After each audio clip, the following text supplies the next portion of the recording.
Right, Shalom.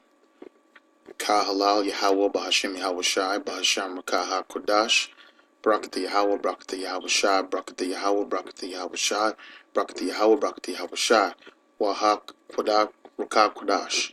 I want to say double honor to the apostles and elders, a great millstone. Peace and blessings to the Akim out there that's pushing this word, truth and sincerity. All right. Hey, we got some videos that the scriptures commanded us to do the work. And speaking of that, and commandments, I wanted to put the brothers up on new brothers and whatnot that might get cornered by so-called Christians, do-gooders, people that think that, pretend, walk around with their Bibles like they got the truth, okay? Right here, I'm looking at an article, ironically enough, from the Christian Apologetics and Research Ministry. Go right to the source, see what they think. It says, why do we follow some Levitical laws and not others regarding things like homosexuality and eating shellfish? So it goes down there and, it does talk about certain things that you can and can't do. Those were the commandments given to Israel, all right?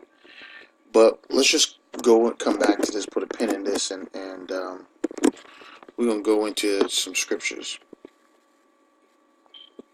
Real good scripture we can get in at right here is Psalms chapter 50, verse 5. It says, gather my saints together unto me, those that have made a covenant with me by sacrifice. Hey, listen, man, that's real important, because we understand through these scriptures that a sacrifice was needed for the sins of Israel. This was a covenant made, and it goes on to some more scriptures that go into it. For example, Psalms chapter 78. We could go to verse 5. It says, for he established a testimony in Jacob, and have appointed a law in Israel, which he commanded our fathers, Salakia, that they should make them known to their children. So really important that we see right here that the law was started with Jacob, okay, and it's that his name was turned to Israel, and there was a covenant established with him from the beginning. So there's laws, statutes, and commandments. All right, we can see here by this article, it says, why do we follow some Levitical laws and not others? Main thing that Christians will say is, hey, I'm redeemed from the curse of the law. I don't got to do this. I don't have to do that. I'm all right. I could do some things, but not do others. All right. Right here, this man's name, the article is by Matt Slick. Hey, if that's not a nomen omen right there, Matt Slick. He's trying to be slick about it. He says, we do not follow all Levitical laws in the Old Testament because some of the laws were intended only for Israel, while others were for everyone. For example, atonement for unintentional sins were meant for Israel. Look, there's one thing that Christians, because they've been blinded by the scriptures, by the Most High, by Yahweh Shem Yahweh Shai, and they won't get the meat of this. Where we look at that is it's milk. We're Israel, Jacob. Get over it.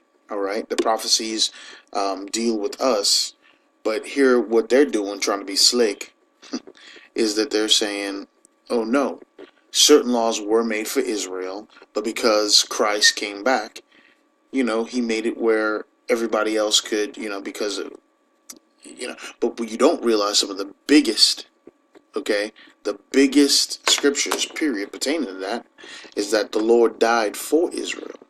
All right. It is real important. Okay.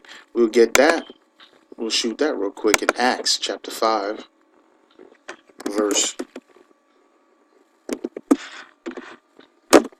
See 29. We can get to the point.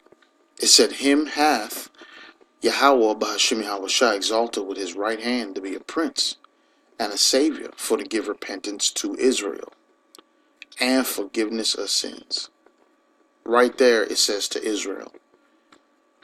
We can accept that there's other worlds, as far as the Christian, the carnal man, that there's other worlds, and it's a different world where, if someone wants to come work where you're at, or in town where you live, in everyday conversation is normal. And when you look at the definition of world, we see clearly that it's a different arrangement in John 3:16.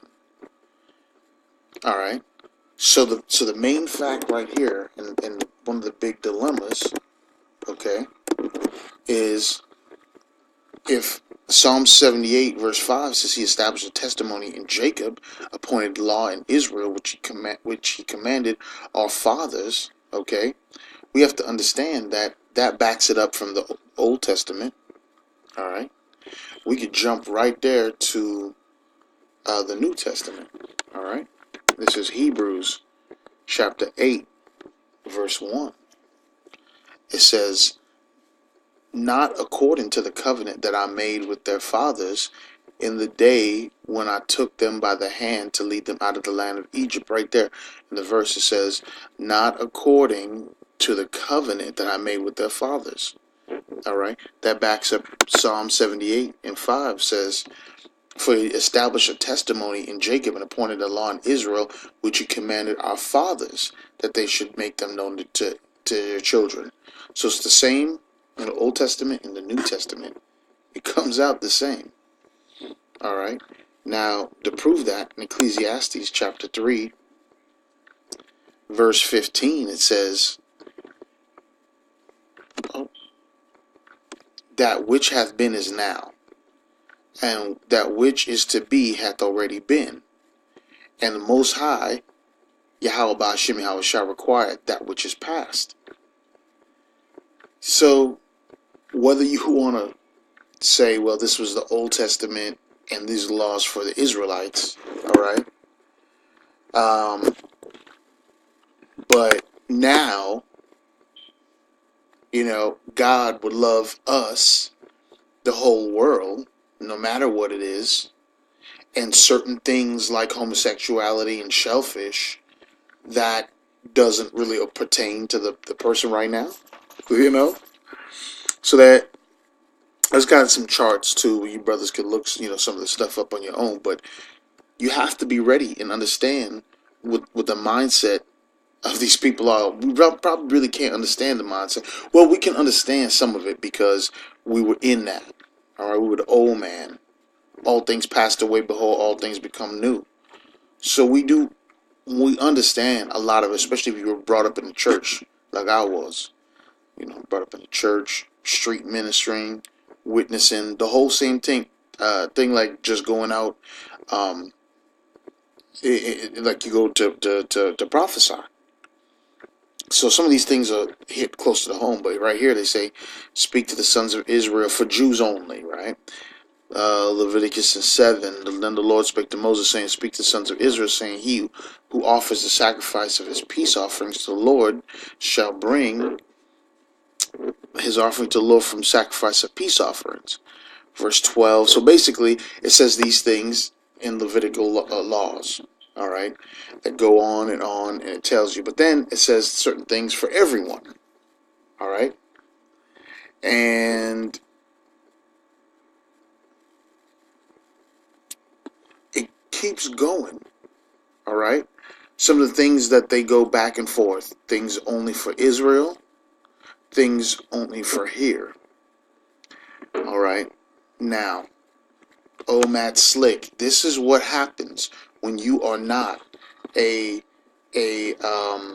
you have not vested yourself into whatsoever of doing the calling yourself a believer, but really have not done a lot of the history, not done a lot of the research.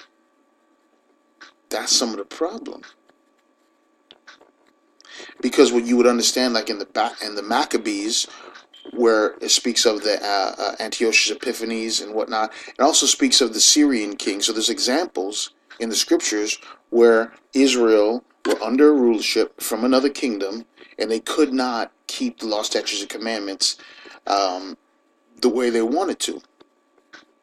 The Americas, well, if you follow the money trail, as they say, you'll be able to find out that leads up to where we're at right now, Babylon. And it is a waiting time in prophecy where this king, as Christians, King of Kings, Lord of Lords, Christ, right? That he's supposed to come and whisk people away in the air, right?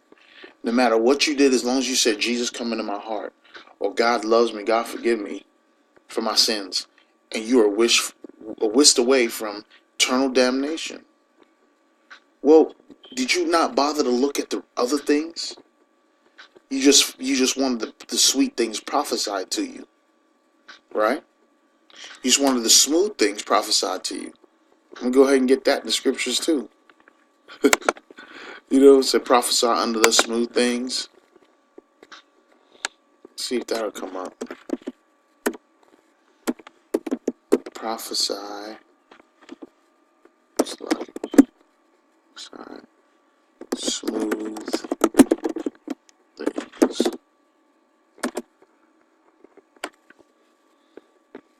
I just need to type it in.